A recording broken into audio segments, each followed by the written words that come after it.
This conference will now be recorded. Okay, good morning, everyone. So today is Wednesday, May 19th, and we are, as we were talking, slowly and surely getting back to normal as more and more people have vaccinations, and the governor's orders, from what we understand now, say that as long as we can have had our full vaccinations, we are at a point where we can be without a mask. And we're just going to I'm going to try to digest that and come up with some written policy for our office here too. But I'm pretty excited about that. It's just really exciting. I'm seeing some people in the office without masks, and they have smiles on their faces, and it just feels really good. So, but going forward today, I wanted to spend our meeting today talking about how do we keep our buyers motivated in this really challenging market. And it's really something we need to have a lot of participation from everyone here. So please feel free to unmute your button once if you wish to discuss with me when I ask some questions here. And I would love to hear what your thoughts are on this. Just wanted to discuss a couple things first. We have, so far here, it's the middle of May. So far this year, our brokerage has written over 550 deals. 550 deals haven't been written. We have closed 193, and we have 85 pending right now. So that means we have an awful lot of dead deals. We have deals that didn't go anywhere. In some cases, it's our listings having had multiple offers on them, but more likely it's us writing offers for buyers that never went anywhere. Or we got stuck in multiple offers and we have our buyers losing. And it's really frustrating, I know, from the perspective of buyers who have written 1, 2, 3 offers and have never gotten anything. I can say the record I know within our own brokerage is one broker has written 12 offers for one buyer, finally got something closed, which is, but that's a lot of persistence, it's a lot of work and a lot of frustration. So data here is showing, this is April pending sales for Bend, all price ranges, single family homes less than an acre. And you can see we've had a lot of pendings, a lot of pin-up demands. And this is just comparing April of 2021, April of 2020, April of 2019. And you can see that we have had a slew of new homes that have gone pending. But if you look at new listings, we're below what we were in 2019. And if you look at homes on market, homes for sale, we're down significantly over what we were in 2020 and over 2019. So this is what we are seeing. And of course, we know what's happening with prices. Sales prices are just really flying up. That's average sales price, and the median sales price having gotten above $650,000 is just an amazing figure when you consider that. I mean, who can afford a $651,000 home? It's a real challenge for people who, especially first-time home buyers. So with that in mind, I really wanted to kind of open this up. I wanted to talk with all of you. What are you seeing when you're working with your buyers and your buyers are offering their best, their highest and best, and losing out? How are you keeping them motivated? What are you saying to them? How can you find some solace in this? Is it taking them losing out a number of times before they recognize they have to step up their game and really offer their best? I've seen that a number of times talking with brokers here, that my client wants a deal and they're not really believing me when I say you're not going to get a deal in this market. So with that in mind, please feel free to unmute your mic. I need to have participation to make this work today. So feel free to unmute your mic and let me know what's going on. What are you seeing, everyone? Yeah, Linnea, I would agree with you. I think for a lot of my clients, it takes a few offers to realize what they need to do to win the home. So I think after a few rejected offers, they get a little more serious and want to waive more of the appraisal or waive more of the inspection contingency. Yeah, so that's certainly what I'm seeing with some of my clients. Yeah. Being careful though, recognize when you're waiving the appraisal. Yeah, we talked about that last time. Waiving the appraisal is a really scary thing. Making sure that when you waive the appraisal, let your client know that if you're waiving the appraisal, the expectation on the other side is you have cash in hand to make up the difference between a low appraisal and the agreed to sales price. So the other side says if you don't have that cash in hand, you are in default, and we are entitled to your earnest money. I ran that scenario by the attorney from OAR and came back. There's no case studies yet to reflect how a court would rule on that case, because waiving the appraisal, you're still not waiving your financing contingency. And now, if you waive the appraisal and you don't have sufficient cash to make up the difference, you can't get your loan, or you don't qualify for your loan. You've depleted your reserves, so your loan to debt ratio no longer works for that loan. You don't qualify for your loan, but you waived your appraisal. So the seller could conceivably claim your earnest money. So being careful about that, having that discussion with the lender, having that discussion with your buyer, and also making sure they recognize that means in a low appraisal, you got to make up the difference. We had one situation this last week in which an appraisal came in $100,000 under the agreed to sales price, $100,000. Now in this case, it's our listing, and the buyer went ahead and tried to find a different lender, and our seller was agreeable to that. And sure enough, with a different lender and a new appraisal, the home appraised over the asking price. So it's amazing what happened with that. So let's see here, a couple chat things. So Kelly, you said that a buyer can get mortgage insurance to cover a low appraisal and not bring the extra cash. My goodness, I have not heard that. I have not heard that before. Who's that lender, Kelly? Did you type that in? Tyrell Hobb. That's fascinating. Okay, that's good news to hear. That's wonderful. I have not heard that before. In our situation, in both cases, it just happened to be the same. We had two situations where the home did not appraise, and in one, the seller claimed the earnest money, and in the other case, what I just told you, the buyer went and found a different lender. So in the case of the seller claiming the earnest money, we came to a resolution in which they split the earnest money. Most of it went back to the buyer, but it was a challenging thing to make that happen.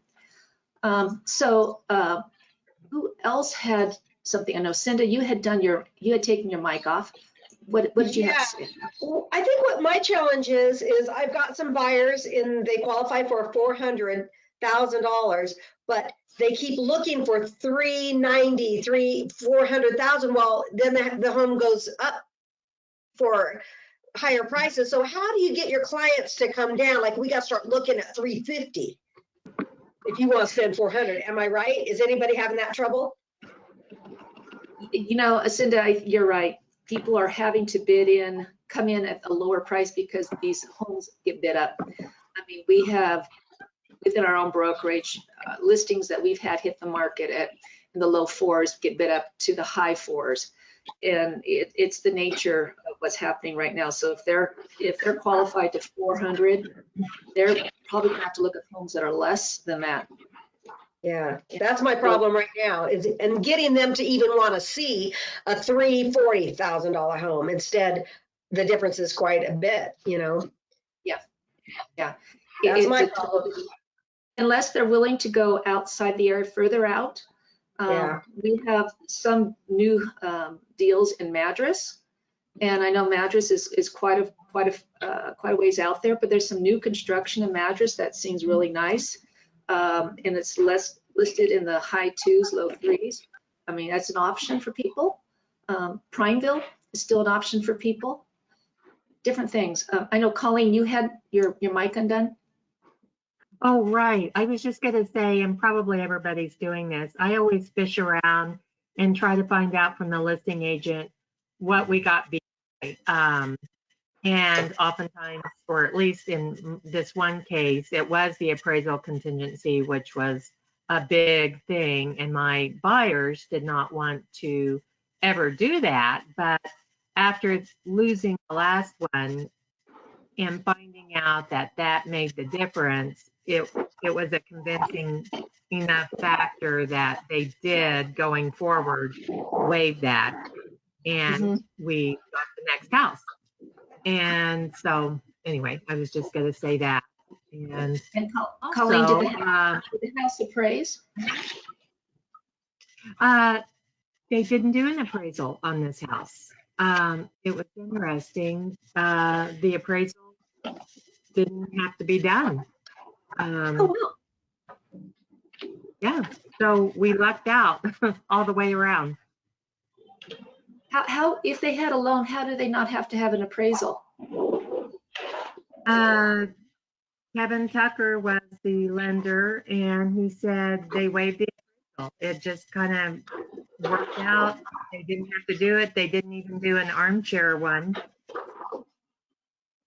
It usually has to do with the amount of money they have down. I think if they have a significant down payment.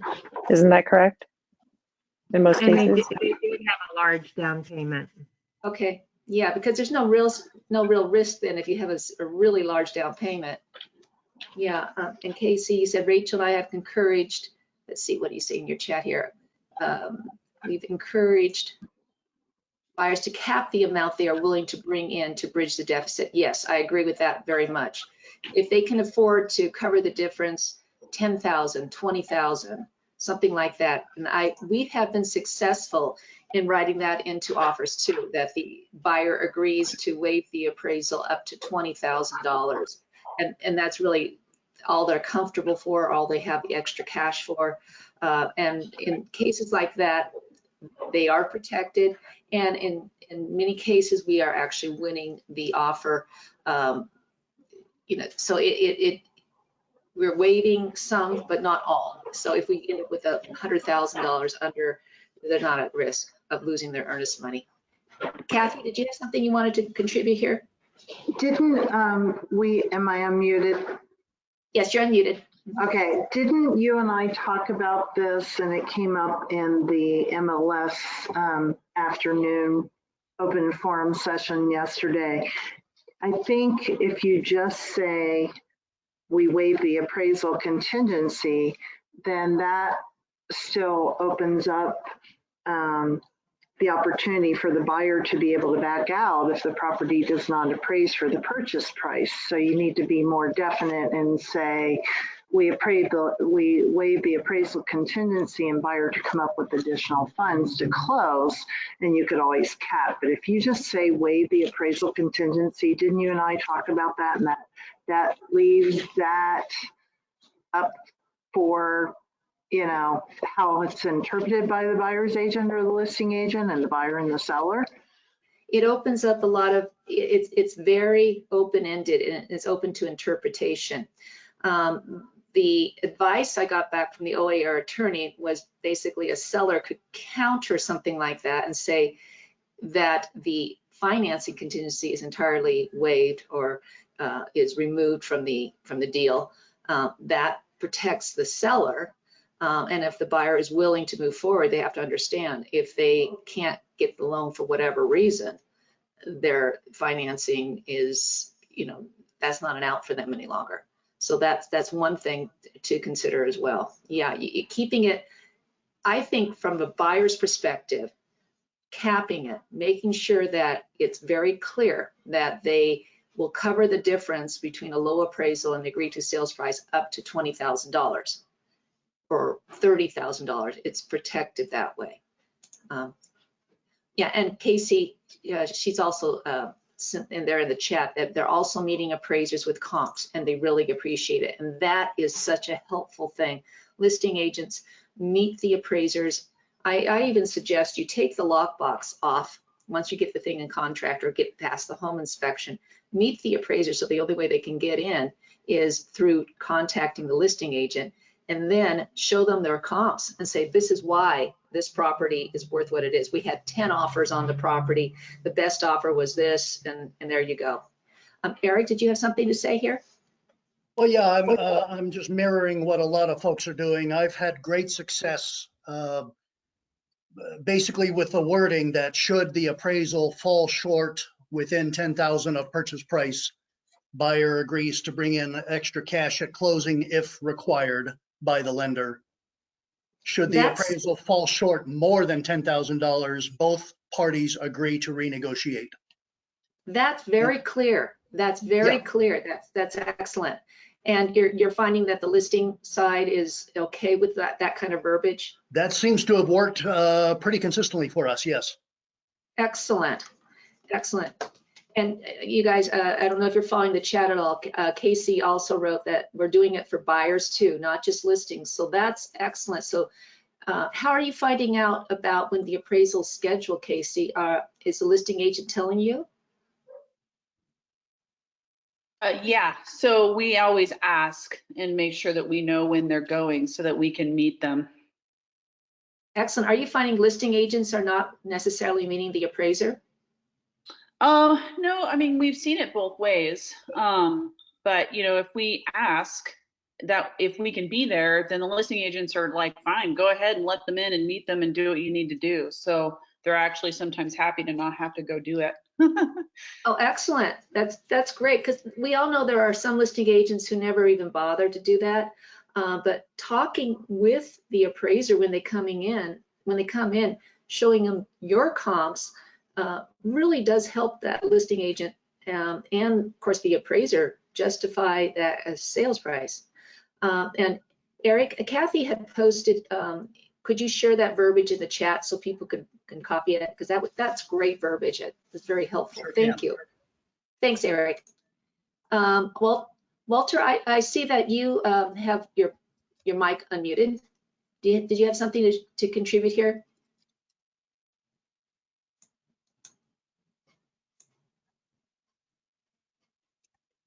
Maybe not. Kelly, that's true. I find appraisers appreciate when we do their job for them. That's a good line. That's true. I mean, doing their job, helping them be able to justify the price, and also helping them to recognize that sometimes they make mistakes. Now, in the situation we had the last couple of weeks when we had two of our deals not appraised, that was challenging, and just so happened it was the same appraiser in two separate transactions. One was a bare land purchase agreement, and the other one was in a house. In the bare land agreement, I understand that there were some mistakes made in the appraisal that our agents tried to get him to correct, and he did not. He refused to make the correction. In the house, he disallowed the basement square footage, even though it was in dial as legal square footage and all that. He disallowed it. And then with the new appraisal, they went ahead and accepted it. So the name of that appraiser, his name is David. I forgot his last name. He's from Culver. So David from Culver was the one who, in both cases, did not have our properties appraised. And again, in the case of that house, the subsequent appraisal with a different loan, different appraiser, it came in over the agreed to sales price. So that was a swing of over $100,000 between the one appraiser and the other one. So yeah. What loan company was that? I will have to look it up. I think I have the copy. Guy Slope. I just remember his name was David, and he was from Culver. So I would have to look up. I have a copy in one case of the appraisal. Okay. So, mm-hmm. Linnea, another thing appraisers are doing, some of them, at least one that I had a deal in Deschutes River Woods, at the last hour to get the appraisal back in time, he wanted to charge the lender more money, even though it was picked up by the appraiser. And apparently this guy's tried to do that before. So I will get his name and put it out to everybody. My lender really does not like this appraiser, and he's tried to do this before. And the other thing is the appraisals are taking a lot longer. So 30-day closings can be really tough, especially if you're talking Lapine, Redmond, Prineville, anything that's out of the Bend city proper, because they don't want to travel if they don't have to. Yeah. The issue with appraisals is we typically don't even order the appraisal till after we get through the home inspection, because if we're going to terminate based on home inspection, why should the buyer put out the money to have an appraisal done? So that's typical, but what I'm seeing some people do now, and this also sweetens the whole offer for a buyer, is they say we're ordering the appraisal as soon as we're in contract. And they're running the risk, of course, of being out the money for an appraisal plus a home inspection if for whatever reason they need to terminate. But it does make their offer maybe more likely to be considered when you consider financing versus cash.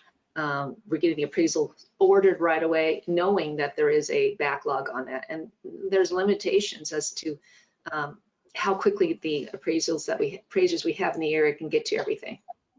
Yeah. Well, and that's their out, because even though you order it right away, chances are you can cancel it if you need to by the time the home inspection happens, and you're still good. Yeah, great. Thank you, Eric. So Eric has written his verbiage here, and it says, should the appraisal value fall within X dollars of the contract price, say 10, 20, 5,000, whatever, buyers agree to bring in additional funds at closing if required by the buyer's lender. Should the appraisal fall more than X dollars of the contract price, both parties agree to renegotiate a fair and equitable solution. And he said, should the appraisal value fall short within? Yeah, okay, that's great. So, sorry about that, guys. I meant it to say, should it fall short more than or within? Perfect.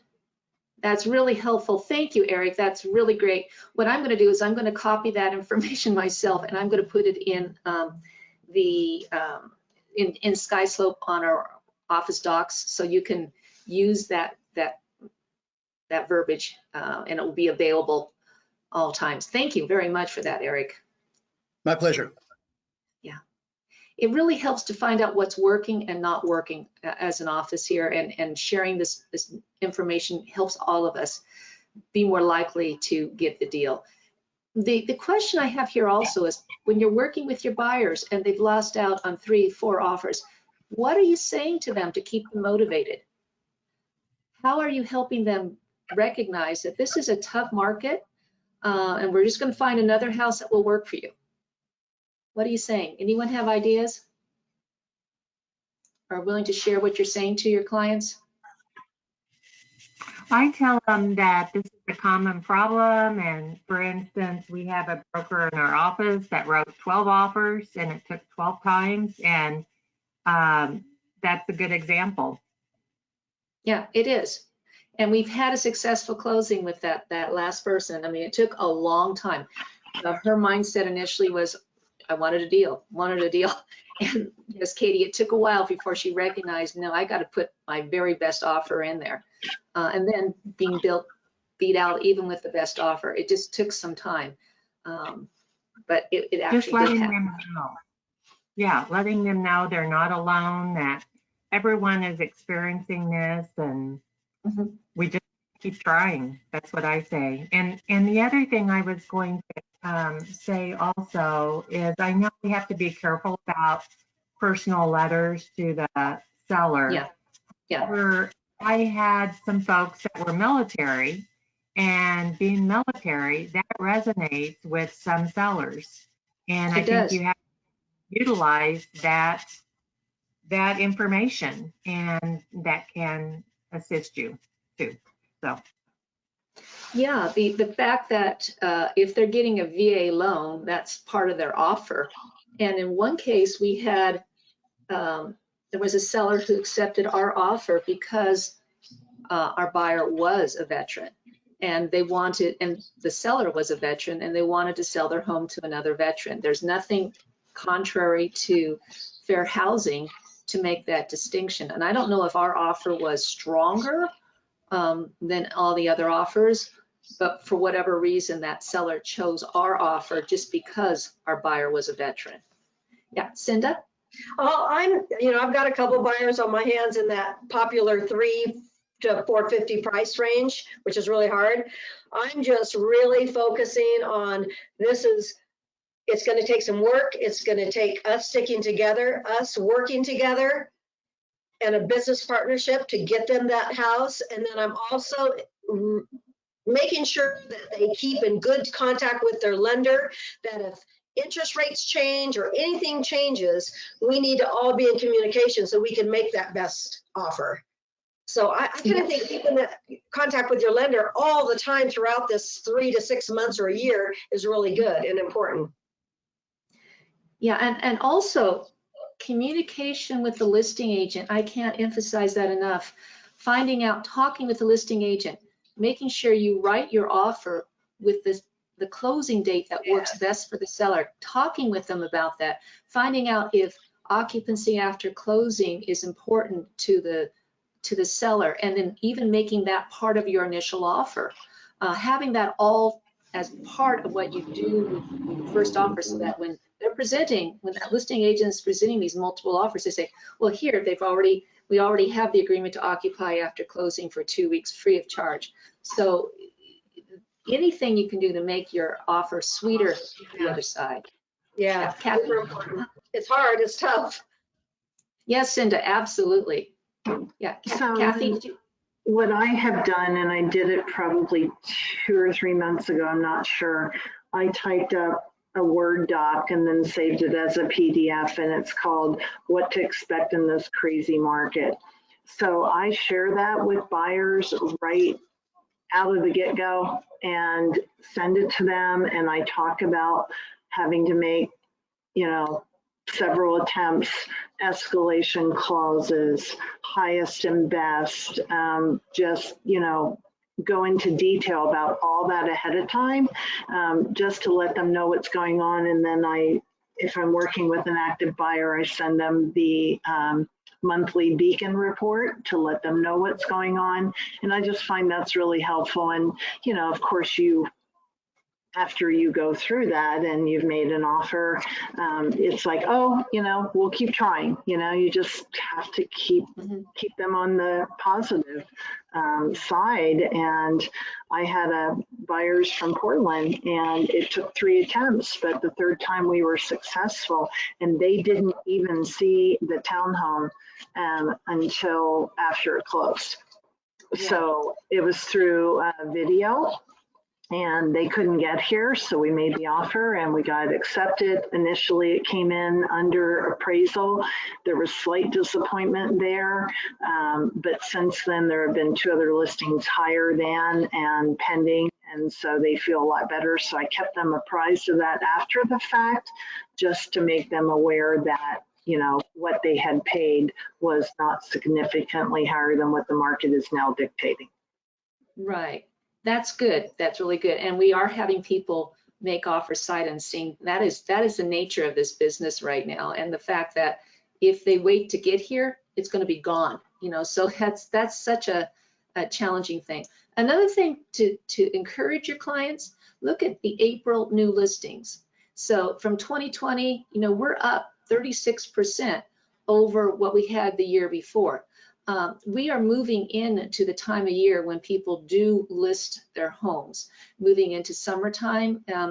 And now with more people perhaps feeling more comfortable allowing people into their homes because of the COVID vaccines, people being, and of course the restrictions being lifted on COVID, we may be getting to a point where more sellers are comfortable listing their homes. Now, I've talked with a number of you who say that their sellers aren't listing because they have no place to go, or they feel like, well, I like my house, and though it might be at a point where I would like to have something smaller, I'd probably be spending more for a smaller house than what my house that I paid for my bigger house. So they're just kind of staying put.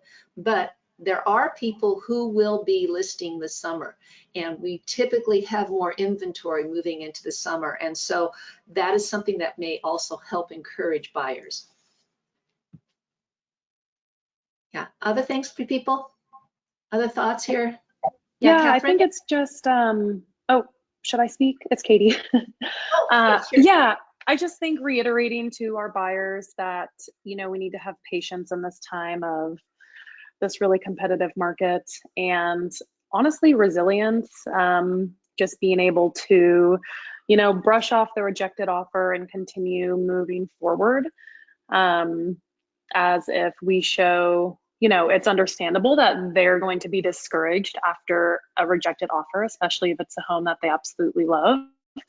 But I guess just reassuring them that, you know, the hope is that there's going to be more listings, and, you know, something will work out as long as we are all on top of our game and having patience ultimately. So Yeah, we all of us, I was talking, communicating with a couple brokers, was it Monday?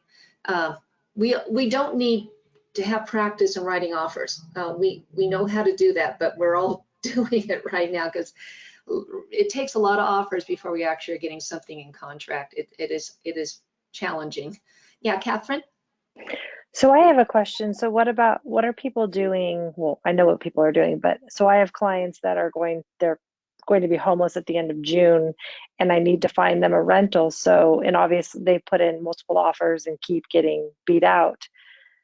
So, and I know the rental market's really tight here. Where are people having luck finding rentals for their clients on maybe a 3-month basis? I've been reaching out to people, but it's tough about even finding a rental for them. Yeah, and especially if they have pets or anything like that, that's even harder. Right. These guys have Yeah, a dog.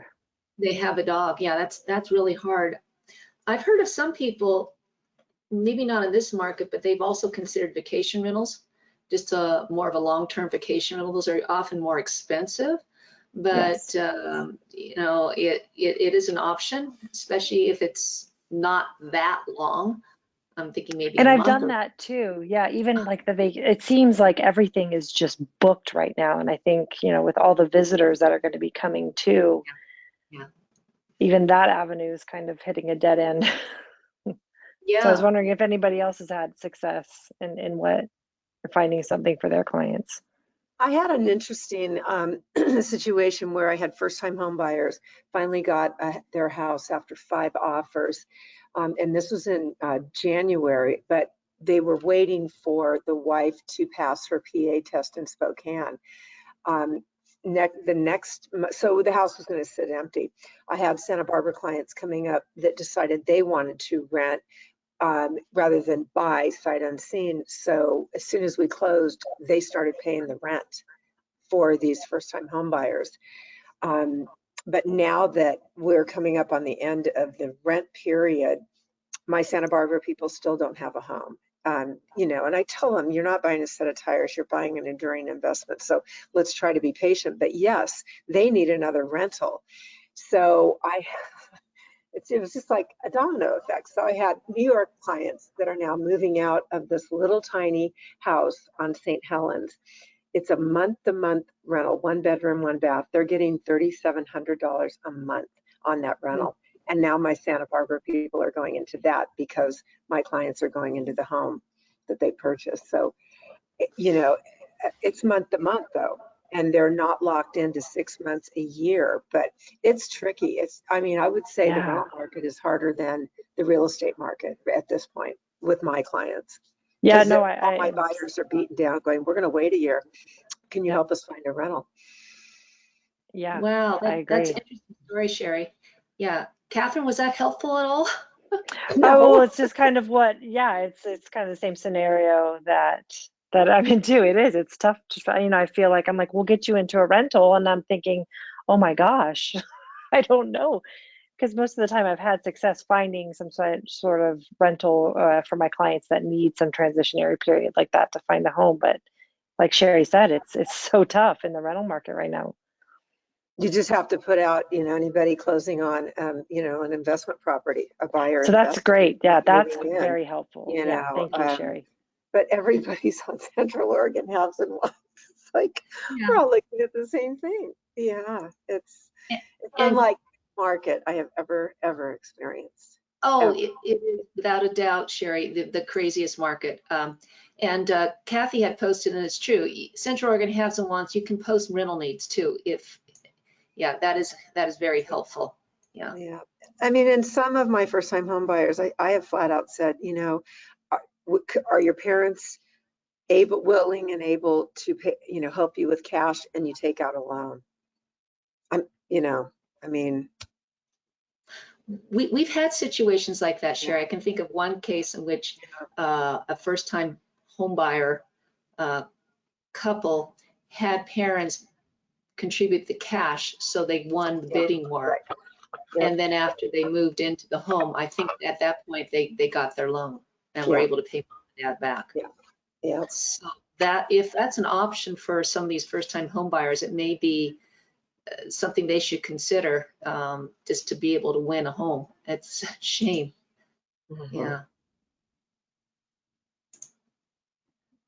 Yeah. Other thoughts, guys? Anything else that you can share about what you have seen that would be helpful for everybody to hear? Because this is a really good information to pass around. Everything from being a buyer's agent and meeting the appraiser, because I had never thought about that before. That's great information. And Eric's helpful verbiage to use. Hey, Linnea. Yeah, Casey? I'd like to hear about how people are coaching their clients right now that are making, you know, several offers and they're getting beat out, you know, even if they're going, you know, $100,000 to $150,000 over asking. Like, how are you coaching your buyers in how much they have to go up and over asking price in order to just get a home? Anyone have something to contribute to that? I've printed off closed sales showing how far over the asking price it recorded at. Because I just think you're kind of setting yourself up if you go, oh, I think you need to come in 160,000 up. I think that's a liability because the buyer could come back to you and go, you know, we way overpaid. Or I think that's a pointed question. Show them what's closed in, you know, in the last 3 months over asking, and just say this is, you know, you know. That's helpful, Sherry. That data always speaks for itself. That's great. Danielle, did you have something here? Yes. Also, you know, along with the data, because gosh, it feels horrible to suggest that you go 150 over asking. So, you know, I have clients that we won a bid, but you know, after five offers in different price categories, they were, you know, we had a data sheet that showed, you know, the price going up as high as it can be, and they just understood and kind of made a joke of it. We are buying at the wrong time. This is a terrible investment. But for them, they understood that it's not necessarily investment, it's an investment in lifestyle and where they want to be. So when this last, we probably did a no buy. We were so frustrated by getting turned down all the time, so we went aggressive and we put in 2 different offers for 2 different places. And I know this is risky, but we had a good understanding of outs. And one, they wanted to go super aggressive on price, so I counseled them, okay, 100,000 over is probably where everyone's going to land on this. Let's do 100,000 plus change, and then a little bit of change over that. And we ended up winning the bid. And of course, you know, the appraisal, they offered to make up the difference in cash. And we actually appraised at what we offered. So that was good news. And the other one, we landed right in the middle. They're like, let's land in the middle of the other one. So, you know, just to see. And both of them went 150 plus over asking. But also, if you look back at the closed list, they're not all going over 150,000 over asking. They're kind of right, just barely over asking.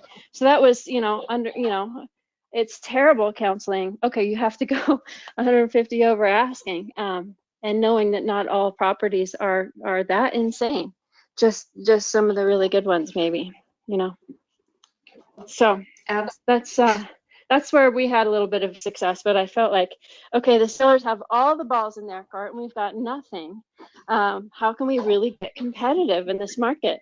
And there were 2 on the market, and we were like, okay, let's try for both, land in the middle on one and see where it comes out, and then we'll get really aggressive on the other one. So, and it worked. What would you have done if you got both of them accepted, Danielle? That's a very good question. It's a no-no. I was at the court meeting the other day and they were hesitant against it. I think strategizing not to be the top winning bid on both of them was better. But we would, we would definitely find, fault in one of the properties. We have 10 days to get out.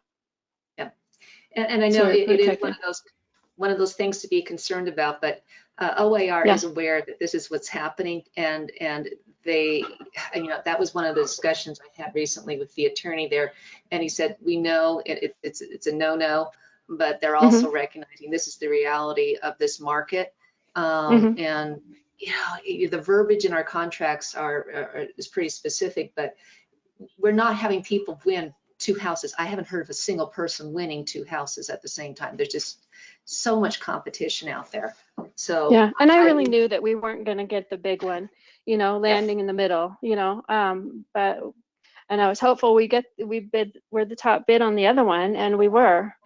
It was it's insane to think at 831 and to offer 180 over asking, but that's what did it. And the buyers are happy with that. We've lost enough bids to understand, and then they know that they want to be here with their family, and that was the perfect place for them. So the value's there for them, and it's nice that it appraised. That's great, Danielle. Kelly put in a question here. Does anyone get the Ferguson listing that went for way over? And then Casey says that they lost on Ferguson too. So does anyone understand what happened? I talked to the broker, and he said he'd had like 10 offers. He said I could have had 30, Sherry, because finally told people you're going to have to. It is well over asking, 100,000 over asking, and he said so. We ended up, I think he said 10 offers, but it could have been more. So it's I have sisters in real estate. One is in Santa Barbara, the other on Maui, and all of their dealings are cash. My sister, neither one of them has had a buyer, with a loan. It's all cash in their world. So they're very busy, very different. 14 offers, 150,000 or more over asking. God, crazy. Yeah. Katie, you had your mic off for a second there. Did you have something here? Yeah, I wanted to say something in regards to, what are we telling buyers to overbid? And yeah, I certainly agree with everyone, doing the comps and seeing what else, what other homes are closing for. I was in a unique situation a few weeks ago where the comps were showing that the homes in this area in Southwest Redmond were going for, 50, 75 over asking. And that's what the listing agent was saying. It's what all the comps were saying. But, my clients were pretty strong in saying that, it's not, that home's not worth that much to us. So tell the listing agent we're not going to write. And I think it emphasizes the importance of continuously being in touch with the listing agent throughout whether you're going to write or not going to write.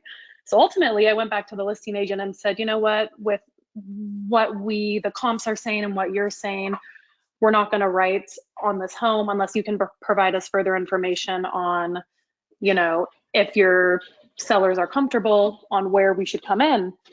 And the listing agent came back to us and said, okay, if you're not going to write, here's the information that you need, and here's the price point that you would need to be at.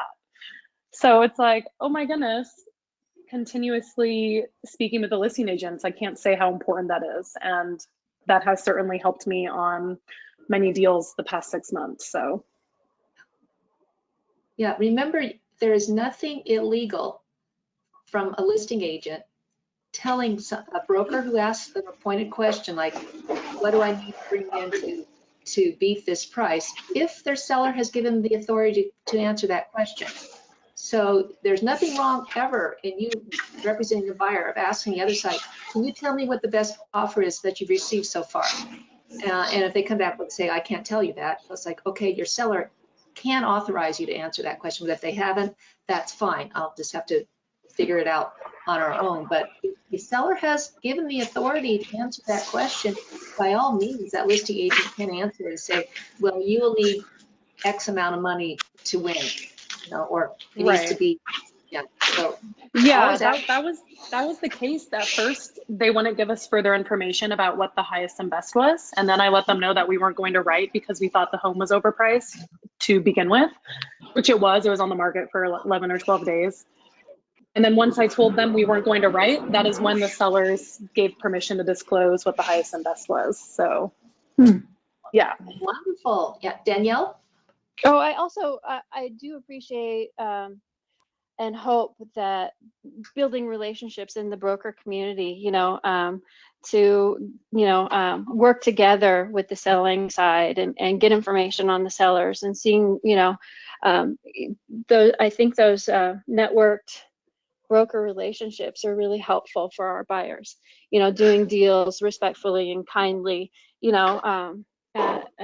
working in a ethical practice will really get us farther unintentionally to doing the best job for our buyers that we can with these built relationships. I've heard that more. I have heard that so many times, Danielle, and it's so true.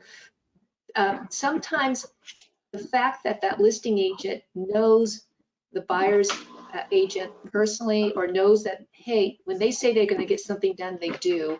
We can trust this buyer's agent. That may be the thing that makes your clients win the offer over some other offer that might be even a little bit better. It's the fact that they know this broker is a good broker and they will follow through, and they do a great job in their representation. Yeah. Eric, did you have something here? Well, yeah, I was just going to add the same thing. I have actually been told by listing brokers that we were not the highest and best, but we won because they wanted to work with me and knew that I had quality clients and controlled my clients and counseled them, so that, we're not looking to nickel and dime them on inspections, and we're just solid performing clients and a realtor that they choose to work with to get the deal done. So there are realtors out there that have the reputation that they're going to be very adversarial and very difficult during the inspection process and kill deals. And there are other brokers, like most of us in our office, pretty much all of us in our office, that have that reputation that we get the job done. We know how to counsel, we know how to advise our clients. We're not just order takers, we're professionals. You're advocates for your clients, but you're also recognizing the other side as well, and you're professional throughout the course of your transaction. And when you say we're going to get this together, you follow through. It makes such a difference. Your reputation is who you are. Absolutely. That's great, Eric. I still in this age of email and texting, I still live call listing realtors to schedule appointments and to discuss things, just because that personal connection with people has won so many bidding wars and so many negotiations. That's great. Yeah, Sherry, do you have something else here? No. Okay, no problem. Kathy, did you have something? So a couple things. One, I have found that contacting the listing agent after your offer has been rejected and find out why, or so you can better advise your client next time. But I will not tell them what amount they need to go on the listing to get it. I will provide them with the information and tell them I can't tell you that, because if I tell you to go 50,000 over and it goes for 60,000 over, then you're going to be upset with me. So I really leave it up to them and let it be their idea. And then I work on cutting timelines or anything else I can to sweeten the deal, free rent and so forth, or going ahead and scheduling the home inspection. So that's how I handle it. But contacting the listing agent afterwards, you can often find out what the offer was. If you're trying to take a listing in a neighborhood and you see a lot of pendings, call the listing agents. I've found that they will tell you before it closes how many offers they got, how many were above list, you know, what the highest offer was, what sweetened the deal. So I agree with Eric, talking to the listing agent is so important, but unfortunately there are a lot out there today that you cannot talk to. You schedule by a calendar or by text, and you can't even get them on the phone. So that makes it really challenging when you have to deal with that aspect too. And like Eric, what I do then, I summarize the offer when I send it, so they don't have to look through the offer. And then I also tell them what it's like to work with me, how I'm organized, how I send the other side the timelines, keep track of everything, letting them know that I'm an organized professional. That's all helpful. And I appreciate, yeah, and Casey, that's true, that we don't tell our clients what to offer, but we provide them with data. And Kathy, that's helpful information to call the agents who are representing the neighboring properties to find out what's going on with those properties. That's really that's a good little trick that I hadn't even thought of. So thank you for that. I had an interesting floor call at the end of my shift yesterday. A woman called and said, I would like to know what the pending offer is on the property on Bighorn. I believe it's Kelly's listing. And, you know, I said, well, I would not have that information. She goes, well, I said, I can send you a CMA active pending sold for your neighborhood. She goes, well, I have that information, but I want to know what the offer was. And so Brittany and I talked, and we ended up telling her she should call Kelly Johnson for that information. I thought that was an interesting call. She said she lived in the neighborhood next door, and Kelly. Yeah, I just said, you know, it would be highly unethical unless the listing broker seller said, go ahead and tell anybody what the winning bid was. And yeah, she was a little difficult. Anyway, glad you answered the phone there, Kelly. Yeah. For those who didn't see the chat, it's pretty funny. She talked my ear off for 20 minutes and she was really rude to Kelly. I'm so sorry about that. Oh, yeah. She told me that my strategy to price low and get multiple offers. Oh, no, that's just, I'm sorry. There are people who are frustrating and uncaring and rude out there, and that's just not called for, you know. Yeah. Oh gosh. Well, we know, Kelly, that you priced the home according to the comps, and it's all good. And you know, it's obviously the fact you had a lot of offers on the property is significant, and it's all good. It helps the neighborhood, absolutely. Yeah. Anybody else have anything to contribute? Any haves or wants? Anything else that they want to talk about? Like I said, I'm going to publish as soon as I digest what we're supposed to be doing here in the office and what we can legally do. So again, thank you, Julie, for what you're telling me about, you know, the vaccination cards, that we're not violating any sort of HIPAA rules or regs or anything like that on it. So anyone else has or wants?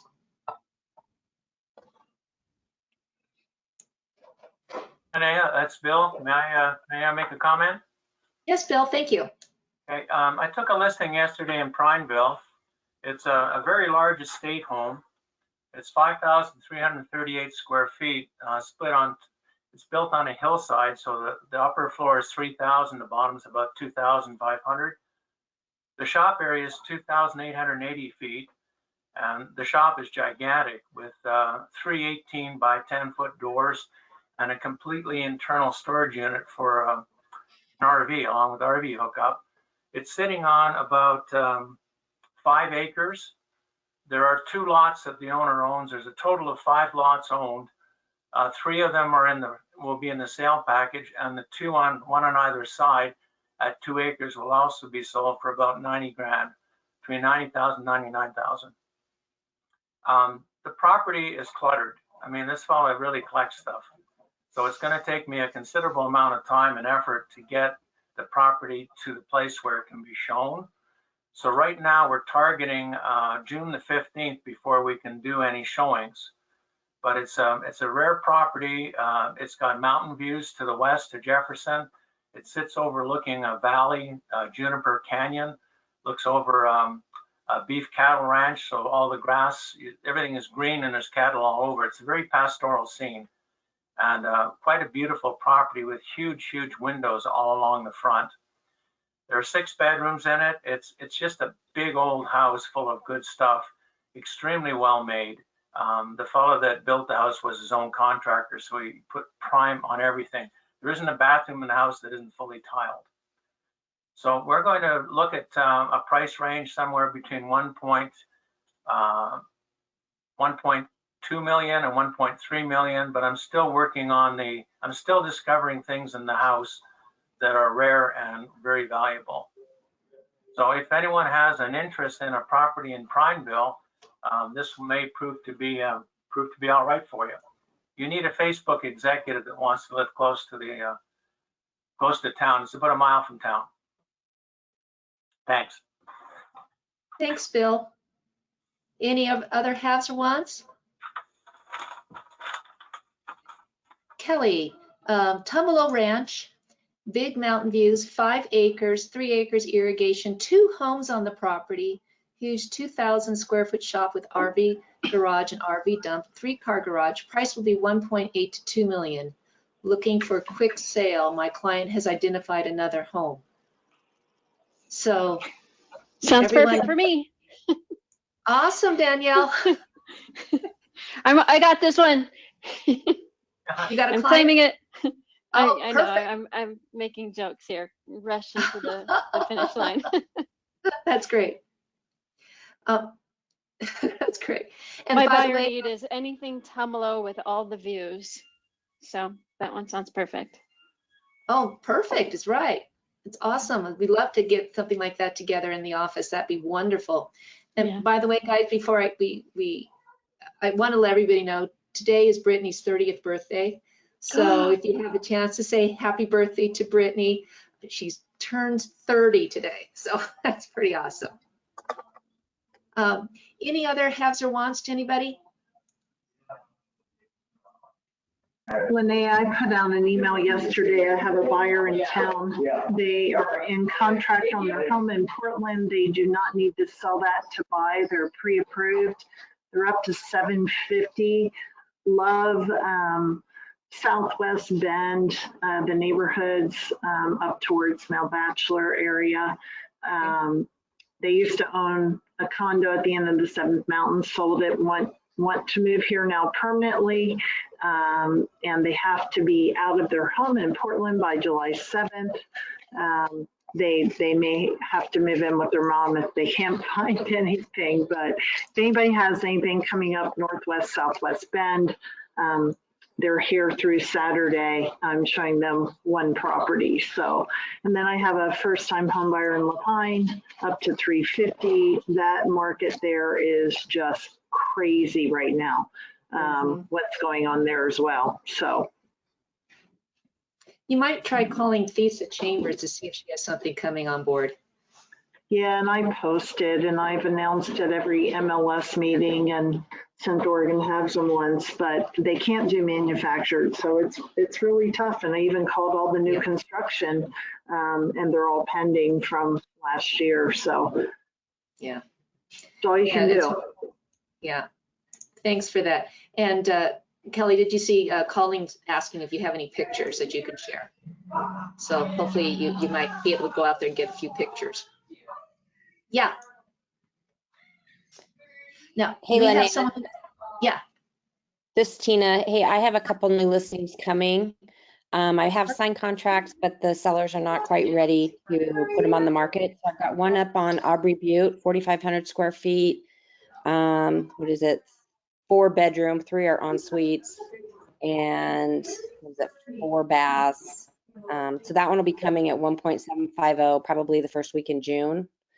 And then I've got another one in West Hills. It's a classic 1966. People have lived there for 43 years, so they're cleaning it out. They have done some of the major structural stuff, new roof, new furnace, water heater, a little bit of an updated kitchen and stuff, but it still has, you know, some datedness to it. That one's going to be under $1 million, and it's about 2,500 square feet with 4 bedrooms, an office, family room, living room, has RV parking, a separate shop. So that'll be coming as soon as they find a replacement property, or if somebody would allow them to rent back until they find their replacement property. So that'll be coming hopefully in the next 30 to 60 days. That's wonderful.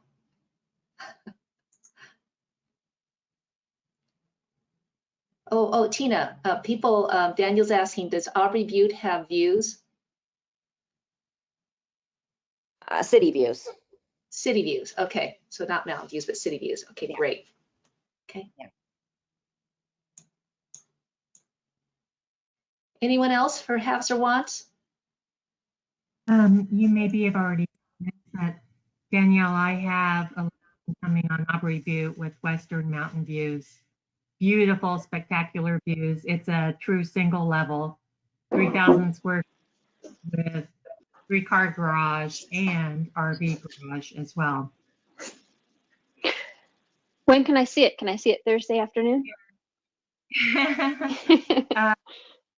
It's not quite ready to show, but probably will be hopefully the first part of June. But you know, let's talk later. Okay, sounds good. And it listed for 1.6. Perfect. 1.6. Okay, great. That is a deal with all those views. Nice. Yeah. And Kelly would like to know, is the West Hills walkable to all things, Tina? It's close to Newport Market, and price is going to be under $1 million. So somewhere between $950 and $1 million. Perfect. Okay. Anything else for anybody? Any other haves or wants? Anything else that you can think of? I do have a quick buyer need. I've got buyers looking for anything Northeast Bend, or really anywhere in Bend, just not Three Rivers South, with a half an acre or more, priced up to about $600,000. He's an architect from Seattle, and they can do really good remodel work. So the most important thing is half an acre or above, for a cap of $600,000. Okay. Thank you. It's good to know too. And the chat here. Oh yeah, and Tina, Kelly is asking you to please provide her with some more information. Okay, Kelly, just give me a call. My number is 541-419-9022. I'll just come on here really quick and ask, or I have a buyer need for, I mentioned this last week, around 2 acres to 5.5 acres, up to $2 million. That's more of an estate property, not so much a working ranch, and close proximity either in Bend, Sisters, or Tumalo. Yeah, send anything my way if you have something that aligns with that. Wonderful. Okay. Anybody, anything else? Great. Thank you so much for your participation today. This was really, really helpful. I will post this as soon as I get it back from GoToMeeting once they have the recording ready. Really appreciate the communication and the dialogue. This was really helpful. So thank you, everybody. Have a great day. Thank you. Bye.